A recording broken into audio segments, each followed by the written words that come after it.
पक्षी और दीमक। गजानन माधव मुक्तिबोध। बाहर चिलचिलाती हुई दोपहर है, लेकिन इस कमरे में ठंडा मध्यम उजाला है। यह उजाला इस बंद खिड़की की दरारों से आता है। यह एक चौड़ी मुंडेर वाली बड़ी खिड़की है, जिसके बाहर की तरफ दीवार से लगकर कांटेदार बेत की हरी घनी झाड़ियाँ हैं।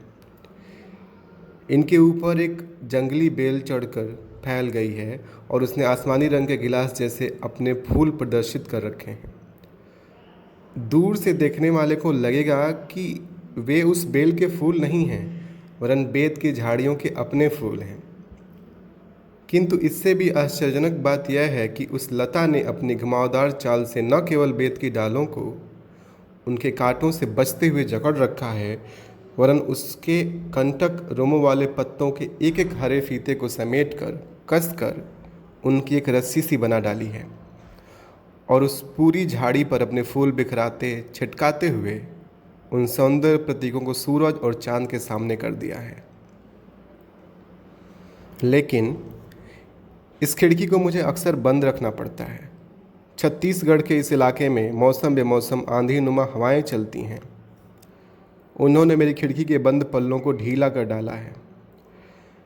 खिड़की बंद रखने का एक कारण यह भी है कि बाहर दीवार से लगकर खड़ी हुई हरी घनी झाड़ियों के भीतर जो छिपे हुए गहरे हरे सावले अंतराल हैं, उनमें पक्षी रहते हैं और अंडे देते हैं। वहाँ से कभी कभी उनकी आवाज़ें रात बिरात एकाएक सुनाई देती हैं। वे तीव्र भय की रोमांचक चित्कारें हैं, क्योंकि वहाँ अपने शिकार की खोज में एक भुजंग आता रहता है। वह शायद उन तरफ की तमाम झाड़ियों के भीतर रेंगता फिरता है।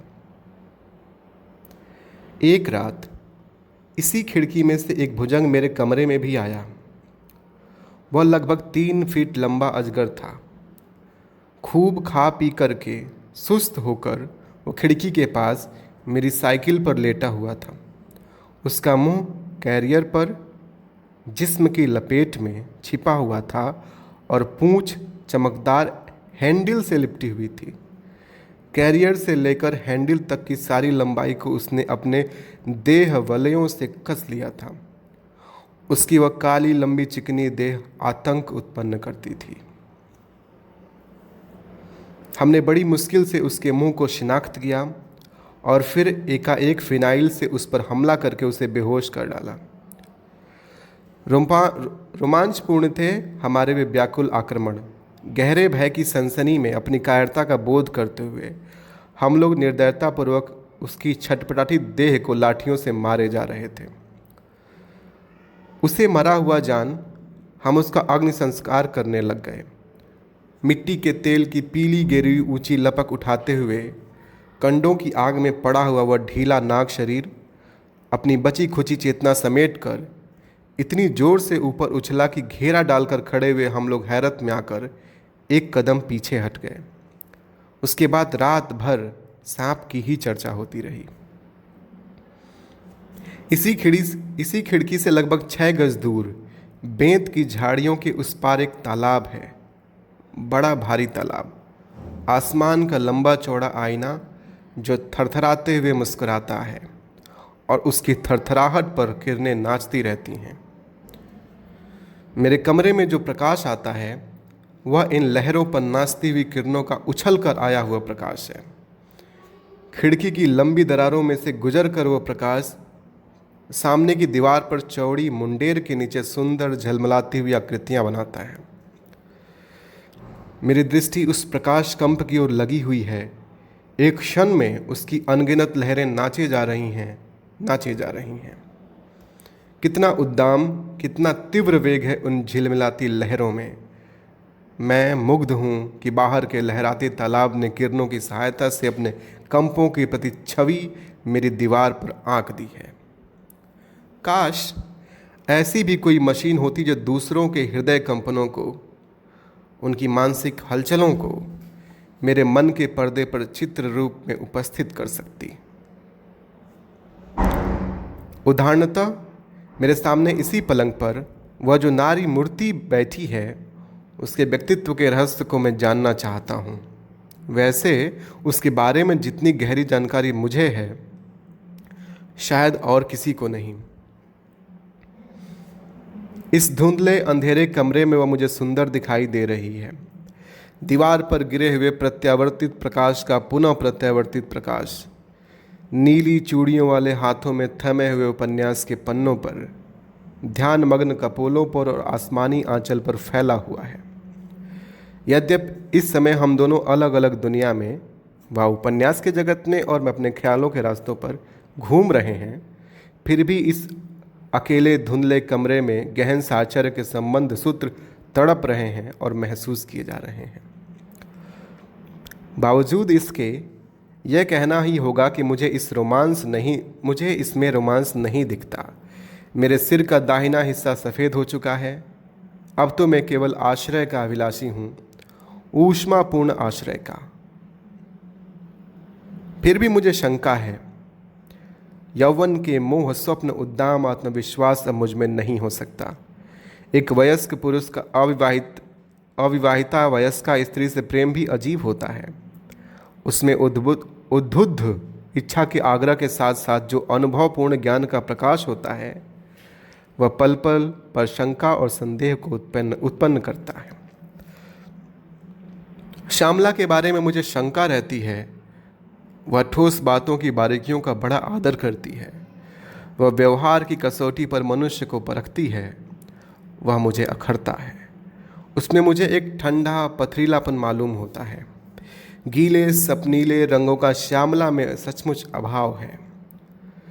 ठंडा पथरीलापन उचित है या अनुचित, यह मैं नहीं जानता, किंतु जब औचित्य के सारे प्रमाण, उनका सारा वस्तु सत्य पालिशदार टीन सा चमचमा उठता है, तो मुझे लगता है बुरे फंसे इन फालतू की अच्छाइयों में दूसरी तरफ मुझे अपने भीतर ही कोई गहरी कमी महसूस होती है और खटकने लगती है। ऐसी स्थिति में मैं हाँ और ना के बीच रहकर खामोश जी हाँ की सूरत पैदा कर देता हूँ। डरता सिर्फ इस बात से हूँ कि कहीं यह जी हाँ जी हुजूर न बन जाए। मैं अतिशय शांति प्रिय व्यक्ति हूँ। अपनी शांति भंग न हो इसका बहुत ख्याल रखता हूँ। न झगड़ा करना चाहता हूँ, न मैं किसी झगड़े में फंसना चाहता हूँ। उपन्यास फेंक कर श्यामला ने हाथ ऊंचे करके जरा सी अंगड़ाई ली। मैं उसकी रूप मुद्रा पर फिर से मुग्ध होना ही चाहता था कि उसने एक बेतुका प्रस्ताव सामने रख दिया। कहने लगी, चलो बाहर घूमने चलें। मेरी आंखों के सामने बाहर की चिलचिलाती सफ़ेदी और भयानक गर्मी चमक उठी। खस के पर्दों के पीछे छत के पंखों के नीचे अलसाते लोग याद आए। भद्रता की कल्पना और सुविधा के भाव मुझे मना करने लगे। श्यामला के झक्कीपन का एक और प्रमाण मिला।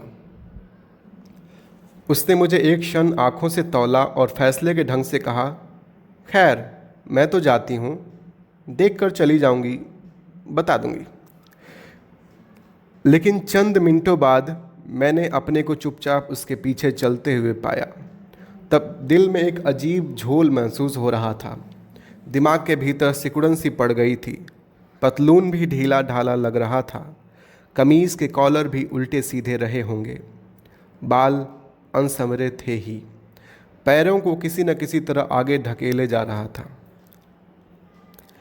लेकिन यह सिर्फ दोपहर के गर्म तीरों का कारण था या श्यामला के कारण, यह कहना मुश्किल है।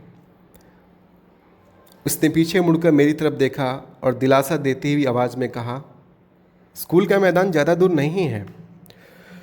वह मेरे आगे आगे चल रही थी, लेकिन मेरा ध्यान उसके पैरों और तलुओं के पिछले हिस्से की तरफ ही था। उसकी टांग, जो बीवाइयों भरी और धूल भरी थी, आगे बढ़ने में उचकती हुई चप्पल पर चटाती थी। जाहिर था कि ये पैर धूल भरी सड़कों पर घूमने के आदी हैं। यह ख्याल आते ही उसी ख्याल से लगे हुए न मालूम किन धागों से होकर मैं श्यामला से खुद को कुछ कम, कुछ हीन पाने लगा और इसकी ग्लानि से उबरने के लिए मैं उस चलती हुई आकृति के साथ उसके बराबर हो लिया। वह कहने लगी, याद है शाम को बैठक है, अभी चलकर न देखते तो कब देखते, और सबके सामने साबित हो जाता कि तुम खुद कुछ करते नहीं, सिर्फ जबान की कैंची चलती है। अब श्यामला को कौन बताए कि न मैं इस भरी दोपहर में स्कूल का मैदान देखने जाता और न शाम को बैठक में ही। संभव था कि कोरम पूरा होने के कारण बैठक ही स्थगित हो जाती, लेकिन श्यामला को यह कौन बताए कि हमारे आलस्य में भी एक छिपी हुई जानी अनजानी योजना रहती है। वर्तमान सुचालन का दायित्व जिन पर है वे खुद संचालन मंडल की बैठक नहीं होने देना चाहते। अगर श्यामला से कहूँ तो पूछेगी क्यों। फिर मैं जवाब दूंगा, मैं उसकी आंखों से गिरना नहीं चाहता, उसकी नज़र में और चढ़ना चाहता हूँ। प्रेमी जो हूँ, अपने व्यक्तित्व का सुंदरतम चित्र उपस्थित करने की लालसा भी तो रहती है। वैसे भी धूप इतनी तेज थी कि बात करने या बात बढ़ाने की तबीयत नहीं हो रही थी। मेरी आंखों के सामने के पीपल के पेड़ की तरफ गईं। मेरी आंखें सामने के पीपल के पेड़ की तरफ गईं, जिसकी एक डाल तालाब के ऊपर बहुत ऊंचाई पर दूर तक चली गई थी। उसके सिरे पर एक बड़ा सा भूरा पक्षी बैठा हुआ था। उसे मैंने चील समझा। लगता था कि वह मछलियों के शिकार की ताक लगाए बैठा है। लेकिन उसी शाखा की बिल्कुल विरुद्ध दिशा में, जो दूसरी डालें ऊंची होकर तिरछी और बाकी टेढ़ी हो गई हैं, उन पर झुंड के झुंड कौवे काँव काँव कर रहे हैं, मानो वे चील की शिकायत कर रहे हों और उचक उचक कर, फुदक फुदक कर मछली की ताक में बैठे उस पक्षी के विरुद्ध प्रचार किए जा रहे हों। कि इतने में मुझे उस मैदानी आसमानी चमकीले खुलेपन में एकाएक सामने दिखाई देता है सांवले नाटे कद पर भगवे रंग की खद्दर का बंडी नुमा कुर्ता, लगभग चौरस मोटा चेहरा, जिसके दाहिने गाल पर एक बड़ा सा मसा है और उस मसे में बारीक बाल निकले हुए। जी धस जाता है उस सूरत को देखकर। वह मेरा नेता है, संस्था का सर्वे सर्वा है। उसकी ख्याली तस्वीर देखते ही मुझे अचानक दूसरे नेताओं की और सचिवालय के उस अंधेरे गलियारों की याद आती है, जहां मैंने इस नाटे मोटे भगवे खद्दर कुर्ते वाले को पहल देखा था। उन अंधेरे गलियारों में से मैं कई बार गुजरा हूँ और वहाँ किसी मोड़ पर किसी कोने में इकट्ठा हुए ऐसी ही संस्थाओं के संचालकों के उतरे हुए चेहरे को देखा है। बावजूद श्रेष्ठ पोशाक और अप टू डेट भैंस के सवलाया हुआ गर्व, बावजूद श्रेष्ठ पोशाक और अप टू डेट भैंस के सवलाया हुआ गर्व, बेबस गंभीरता, अधीर उदासी और थकान उनके व्यक्तित्व पर राख मलती है। क्यों? इसलिए कि माली साल की आखिरी तारीख को अब सिर्फ 2 या 3 दिन बचे हैं। सरकारी ग्रांट अभी मंजूर नहीं हो पा रही है। कागजात अभी वित्त विभाग में ही अटके पड़े हैं। ऑफिसों के बाहर गलियारे के दूर किसी कोने में, पेशाब घर के पास या होटलों के कोने में क्लर्कों की मुट्ठियां गर्म की जा रही हैं ताकि ग्रांट मंजूर हो और जल्दी मिल जाए। ऐसी ही किसी जगह पर मैंने इस भगवे खद्दर कुर्ते वाले को जोर जोर से अंग्रेजी बोलते हुए देखा था और तभी मैंने उसके तेज मिजाज और फितरती दिमाग का अंदाज़ा लगाया था। इधर भरी दोपहर में श्यामला का पार्श्व संगीत चल ही रहा है। मैं उसका कोई मतलब नहीं निकाल पाता, लेकिन न मालूम कैसे मेरा मन उसकी बातों से कुछ संकेत ग्रहण कर अपने ही रास्ते पर चलता रहता है। इसी बीच उसके एक वाक्य से मैं चौंक पड़ा। इससे अच्छा है कि तुम इस्तीफा दे दो। अगर काम नहीं कर सकते तो गद्दी क्यों अड़ा रखी है? इसी बात को कई बार मैंने अपने से भी पूछा था, लेकिन आज उसके मुंह से ठीक उसी बात को सुनकर मुझे धक्का सा लगा और मेरा मन कहाँ का कहाँ चला गया। एक दिन की बात, मेरा सजा हुआ कमरा, चाय की चुस्कियाँ, कहे कहे एक पीले रंग के तिकोने चेहरे वाला मस्खरा उलजलूल शख्स, बगैर या सोचे कि जिसकी वह निंदा कर रहा है वह मेरा कृपाल मित्र और सहायक है, वह शख्स बात बढ़ाता जा रहा है। मैं स्तब्ध, किंतु कान सुन रहे हैं। हारे हुए आदमी जैसी मेरी सूरत और मैं। वह कहता जा रहा है, सूक्ष्मदर्शी यंत्र। सूक्ष्मदर्शी यंत्र कहाँ है? हैं तो ये है, देखिए। क्लर्क कहता है, रजिस्टर बताता है, सब कहते हैं ये हैं, ये हैं, लेकिन कहाँ हैं? यह सब तो लिखित रूप में है, वस्तु रूप में कहाँ हैं? वे खरीदे ही नहीं गए। झूठी रसीद लिखने का कमीशन विक्रेता को, शेष रकम जेब में, सरकार से पूरी रकम वसूल। किसी खास जांच के ऐन मौके पर किसी दूसरे शहर की संस्था से उधार लेकर सूक्ष्मदर्शी यंत्र हाजिर, सब चीज़ें मौजूद हैं, आइए देख जाइए। जी हाँ, ये तो हैं सामने, लेकिन जांच में खत्म होने पर सब गायब, सब अंतर्धान। कैसा जादू है। खर्चे का आंकड़ा खूब फुला कर रखिए, सरकार के पास कागजात भेज दीजिए। खास मौके पर ऑफिसों के धुंधले गलियारे और होटल के कोनों में मुट्ठियां गर्म कीजिए। सरकारी ग्रांट मंजूर, और उसका न जाने कितना हिस्सा बड़े ही तरीके से संचालकों की जेब में। जी। भरी दोपहर में मैं आगे बढ़ा जा रहा हूँ, कानों में ये आवाज़ें गूंजती जा रही हैं। मैं व्याकुल हो उठता हूँ। श्यामला का पार्श्व संगीत चल रहा है। मुझे ज़बरदस्त प्यास लगती है। पानी, पानी। कि इतने में एकाएक विश्वविद्यालय के पुस्तकालय की ऊंचे रोमन स्तंभों वाली इमारत सामने आती है। तीसरा पहर, हल्की धूप, इमारत की पत्थर सीढ़ियाँ लंबी, मोतिया। सीढ़ियों से लगकर अभ्रक मिली लाल मिट्टी के चमचमाते रास्ते पर सुंदर काली शेवरलेट, भगवे खद्दर कुर्ते वाले की शेवरलेट, जिसके जरा पीछे मैं खड़ा हूँ और देख रहा हूँ। यूं ही कार का नंबर कितने में उसके चिकने काले हिस्से में, जो आईने सा चमकदार है, सूरत दिखाई देती है। भयानक है वह सूरत। सारे अनुपात बिगड़ गए हैं। नाक 1.5 गज लंबी और कितनी मोटी हो गई है। चेहरा बेहद लंबा और सिकुड़ गया है। आंखें खड्डेदार, कान नदारद, भूत जैसा अप्राकृतिक रूप। मैं अपने चेहरे की उस विद्रूपता को मुग्ध भाव से, कौतूहल भाव से, आश्चर्य से देख रहा हूँ एकटक। कि इतने में मैं 2 कदम एक और हट जाता हूँ और पाता हूँ कि मोटर के उस काले चमकदार आईने में मेरे गाल, ठुड्डी, नाम, कान सब चौड़े हो गए हैं। नाक होगा एकदम चौड़े, लंबाई लगभग नदारद। मैं देखता ही रहता हूँ कि इतने में दिल के किसी कोने में कई अंधियारी गटर एकदम फूट निकलती है। वह गटर है आत्मालोचन, दुख और ग्लानि की। और सहसा मुंह से हाय निकल पड़ती है। उस भगवे खद्दर कुर्ते वाले से मेरा छुटकारा कब होगा। और तब लगता है कि सारे जाल में, बुराई की इस अनेक चक्रों वाली दैत्याकार मशीन में न जाने मैं कब से फंसा पड़ा हूँ। पैर भींच गए, पसलियाँ चूर हो गईं, चीख निकल नहीं पाती, आवाज़ हलक में फंसकर रह गई है। कि इसी बीच अचानक एक नज़ारा दिखाई देता है।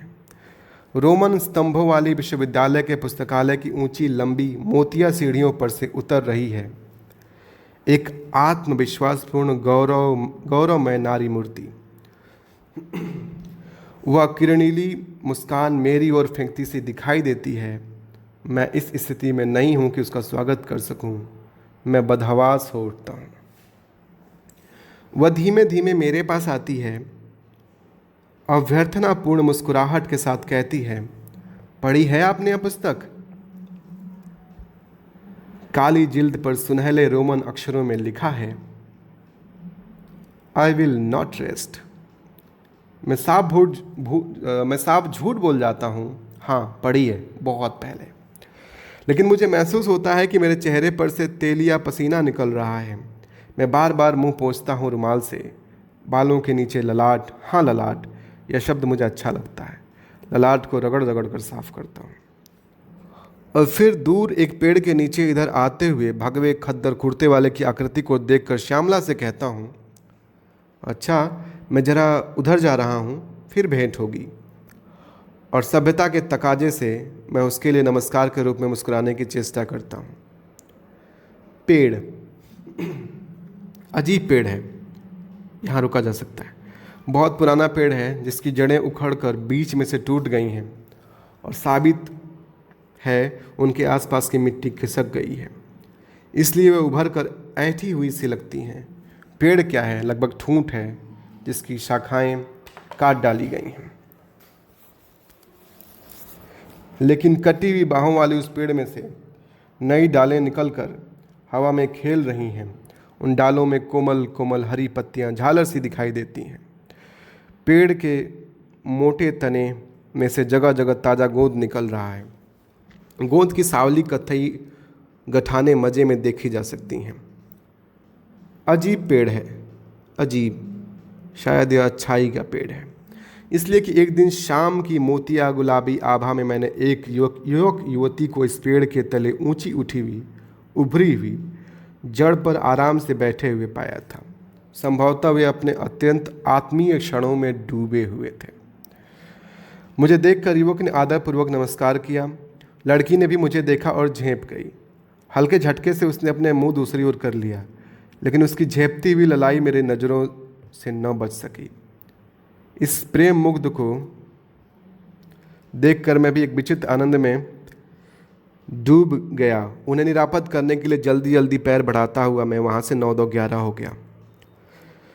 यह पिछली गर्मियों की मनोहर सांझ की बात है, लेकिन आज इस भरी दोपहरी में श्यामला के साथ पल भर उस पेड़ के तले बैठने को भी मेरी तबीयत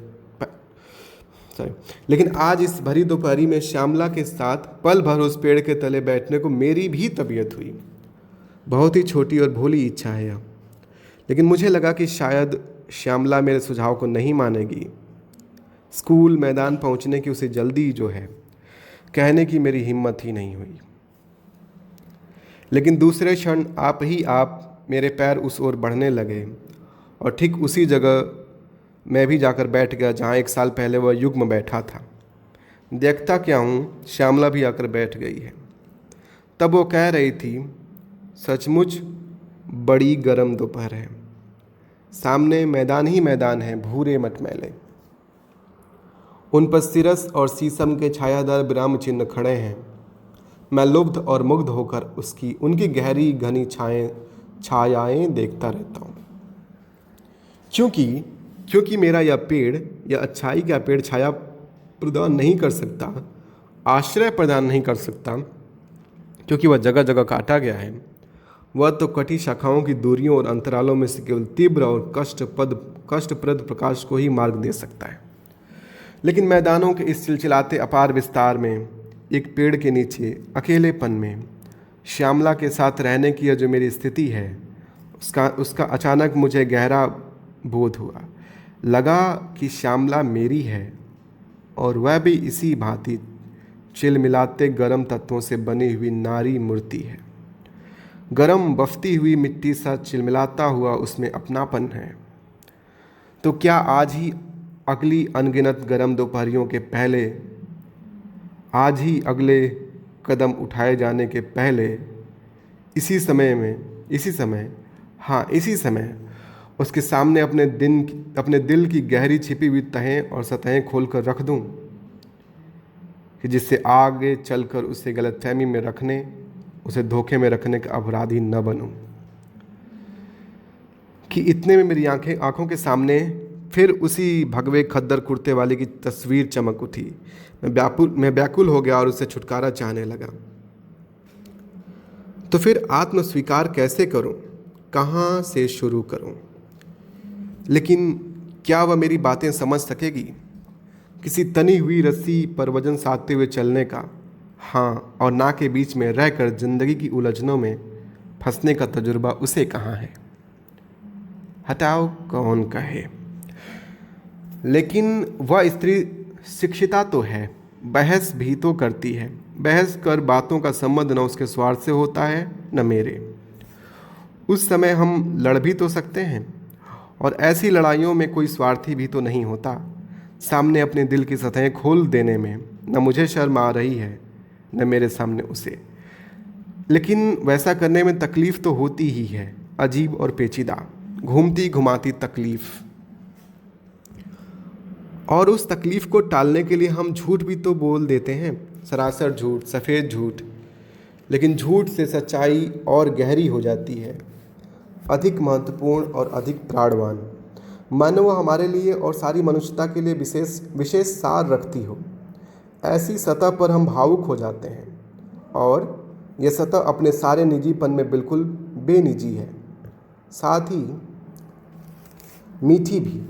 हाँ, उस स्तर की अपनी विचित्र पीड़ाएं हैं, भयानक संताप है, और इस अत्यंत आत्मीय किंतु निर्वैयक्तिक स्तर पर हम एक हो जाते हैं और कभी कभी ठीक उसी स्तर पर बुरी तरह लड़ भी पड़ते हैं।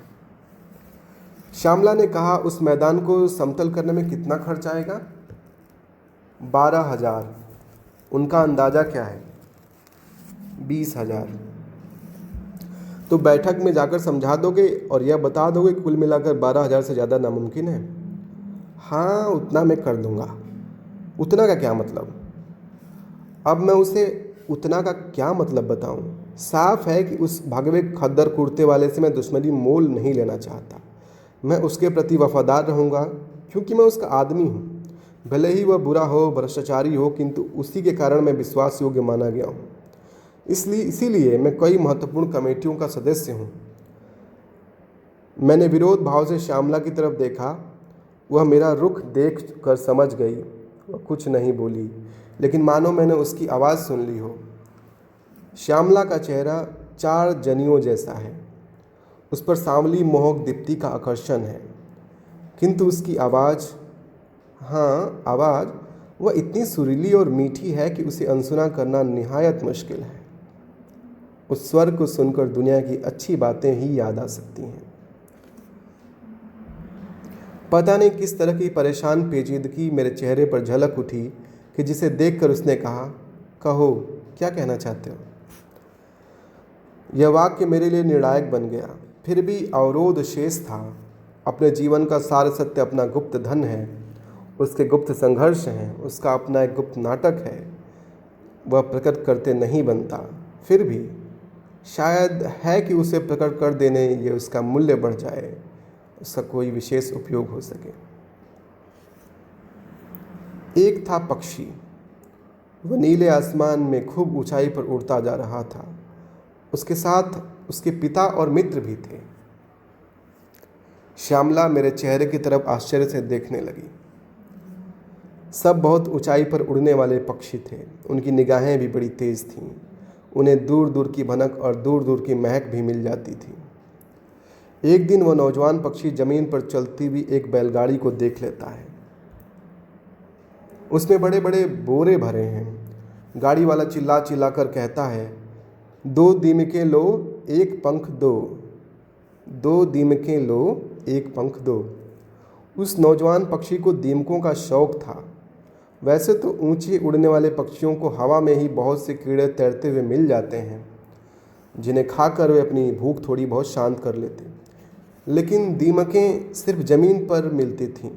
कभी कभी पेड़ों पर ज़मीन से तने पर चढ़कर ऊंची डाल तक वे अपना मटियाला लंबा घर बना लेती, लेकिन वैसे कुछ ही पेड़ होते और वे सब एक जगह न मिलते।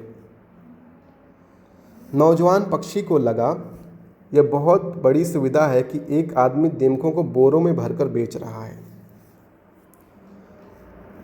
वह अपनी ऊंचाइयां छोड़ मंडराता हुआ नीचे उतरता है और पेड़ की एक डाल पर बैठ जाता है।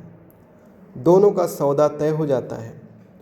अपनी चोंच से एक पर को खींचकर तोड़ने में उसे तकलीफ भी होती है, लेकिन उसे वह बर्दाश्त कर लेता है।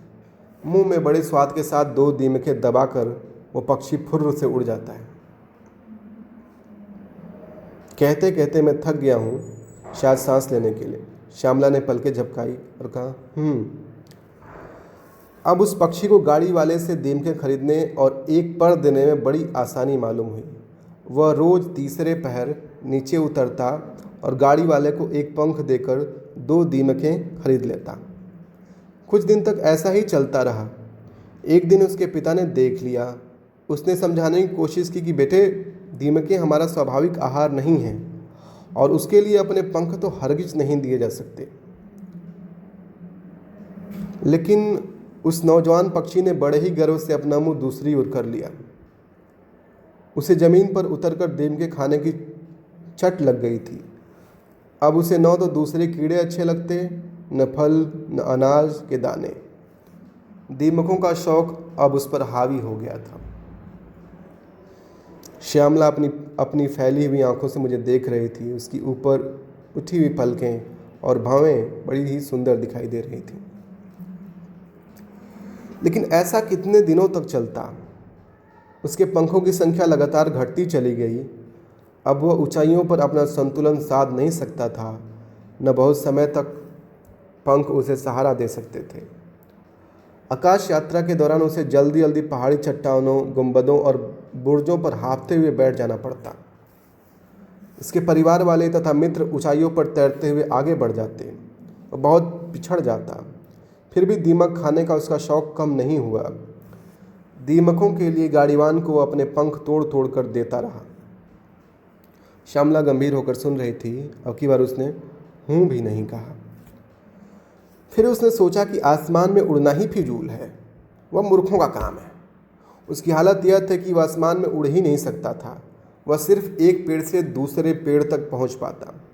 धीरे धीरे उसकी यह शक्ति भी कम हो गई और एक समय वह आया जब वह बड़ी मुश्किल से पेड़ की एक डाल से लगी हुई दूसरी डाल पर चलकर फुदक फुदक कर पहुंचता। लेकिन दीमक खाने का शौक नहीं छूटा। बीच बीच में गाड़ी वाला बुत्ता दे जाता। वह कहीं नज़र में न आता, पक्षी उसके इंतजार में घुलता रहता। लेकिन दीमकों का शौक जो उसे था, उसने सोचा मैं खुद दीमकें ढूंढूंगा। इसलिए वह पेड़ पर से उतरकर जमीन पर आ गया और घास के एक लहराते गुच्छे में सिमट कर बैठ गया। श्यामला मेरी ओर देखे जा रही थी। उसने अपेक्षापूर्वक कहा, फिर एक दिन उस पक्षी के जी में न मालूम क्या आया। वह खूब मेहनत से जमीन में से दीमके चुन चुन कर खाने के बजाय उन्हें इकट्ठा करने लगा। अब उसके पास दीमकों के ढेर हो गए। फिर एक दिन एकाएक वह गाड़ी वाला दिखाई दिया। पक्षी को बड़ी खुशी हुई। उसने पुकार कर कहा, गाड़ी वाले, ओ गाड़ी वाले, मैं कब से तुम्हारा इंतजार कर रहा था। पहचानी आवाज़ सुनकर गाड़ी वाला रुक गया। तब पक्षी ने कहा, देखो मैंने कितनी सारी दीमकें जमा कर ली हैं। गाड़ी वाले को पक्षी की बात समझ में नहीं आई। उसने सिर्फ इतना कहा, तो मैं क्या करूं? ये मेरी दीमकें ले लो और मेरे पंख मुझे वापस कर दो, पक्षी ने जवाब दिया। गाड़ी वाला ठठा कर हंस पड़ा। उसने कहा, बेवकूफ़, मैं दीमक के बदले पंख लेता हूँ, पंख के बदले दीमक नहीं। गाड़ी वाले ने पंख शब्द पर जोर दिया था। श्यामला ध्यान से सुन रही थी। उसने कहा, फिर? गाड़ी वाला चला गया। पक्षी छटपटा कर रह गया। एक दिन एक काली बिल्ली आई और अपने मुंह में उसे दबा कर चली गई। तब उस पक्षी का खून टपक टपक कर जमीन पर बूंदों की लकीर बना रहा था। श्यामला ध्यान से मुझे देखे जा रही थी और उसकी एकटक निगाहों से बचने के लिए मेरी आंखें तालाब की सिहरती, कांपती, चिलकती, चमचमाती लहरों पर टिकी हुई थी। कहानी कह चुकने के बाद मुझे एक जबरदस्त झटका लगा, एक भयानक प्रतिक्रिया। कोलतार जैसी काली, गंधक जैसी पीली नारंगी। नहीं, मुझमें अभी बहुत कुछ शेष है, बहुत कुछ। मैं उस पक्षी जैसा नहीं मरूंगा। मैं अभी भी उबर सकता हूँ। रोग अभी असाध्य नहीं हुआ है। ठाठ से रहने के चक्कर से बंधे हुए बुराई के चक्कर तोड़े जा सकते हैं। प्राण शक्ति शेष है, शेष। तुरंत ही लगा कि श्यामला के सामने फिजूल अपना रहस्य खोल दिया, व्यर्थ ही आत्मस्वीकार कर डाला। कोई भी व्यक्ति इतना परम प्रिय नहीं हो सकता कि भीतर का नंगा बालदार रीछ उसे बताया जाए। मैं असीम दुख के खारे मृत सागर में डूब गया। मैं असीम दुख के खारे मृत सागर में डूब गया। श्यामला अपनी जगह से धीरे से उठी, साड़ी का पल्ला ठीक किया, उसकी सलवटें बराबर जमाईं, बालों पर से हाथ फेरा और फिर अंग्रेजी में कहा, सुंदर कथा है, बहुत सुंदर। फिर वह क्षण भर खोई सी खड़ी रही और फिर बोली, तुमने कहाँ पढ़ी?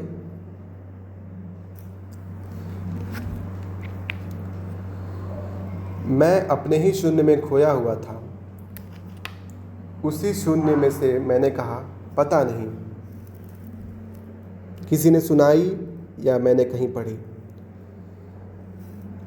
और वह श्यामला अचानक मेरे सामने आ गई, कुछ कहना चाहने लगी, मानो उस कहानी में उसके किसी की बात की तायद होती हो। उसके चेहरे पर धूप पड़ी हुई थी, मुखमंडल सुंदर और प्रदीप्त दिखाई दे रहा था कि इसी बीच हमारी आंखें सामने के रास्ते पर जम गईं। घुटनों तक मैली धोती और काली सफ़ेद या लाल बंडी पहने कुछ देहाती भाई समूह में चले आ रहे थे। एक के हाथ में एक बड़ा सा डंडा था जिसे वह अपने आगे सामने किए हुए था। उस डंडे पर एक लंबा मरा हुआ सांप झूल रहा था, काला भुजंग, जिसके पेट की हल्की सफेदी भी झलक रही थी। श्यामला ने देखते ही पूछा, कौन सा सांप है यह?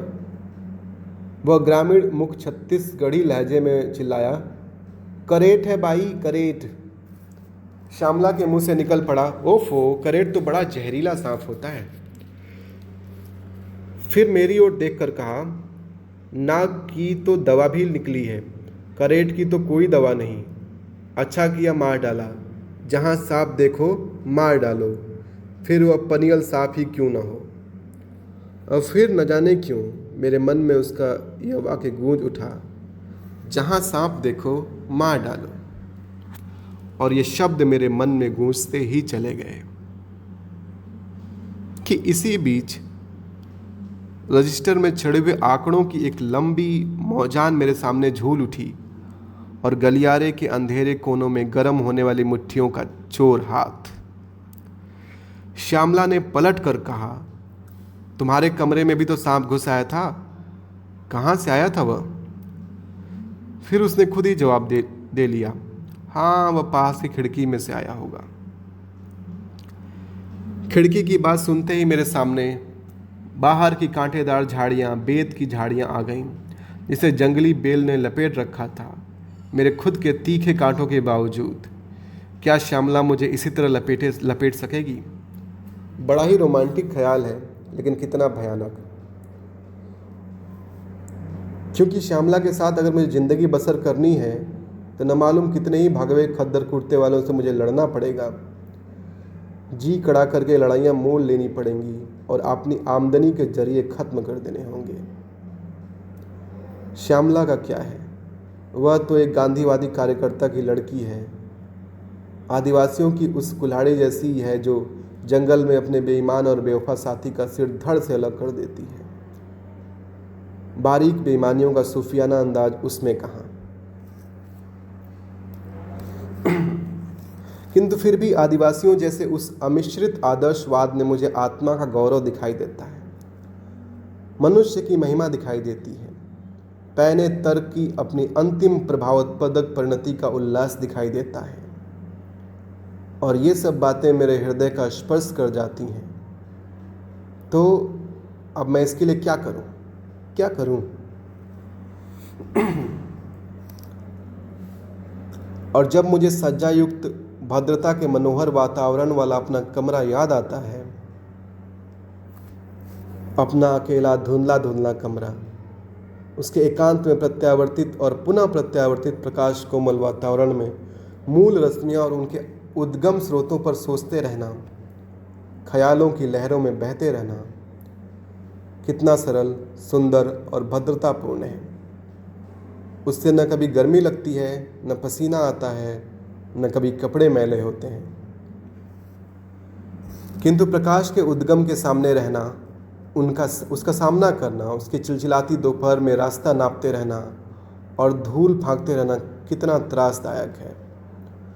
पसीने से तरबतर कपड़े इस तरह चिपचिपाते हैं और इस कदर गंदे मालूम होते हैं कि लगता है कि अगर कोई इस हालत में हमें देख ले तो बेशक हमें निचले दर्जे का आदमी समझेगा।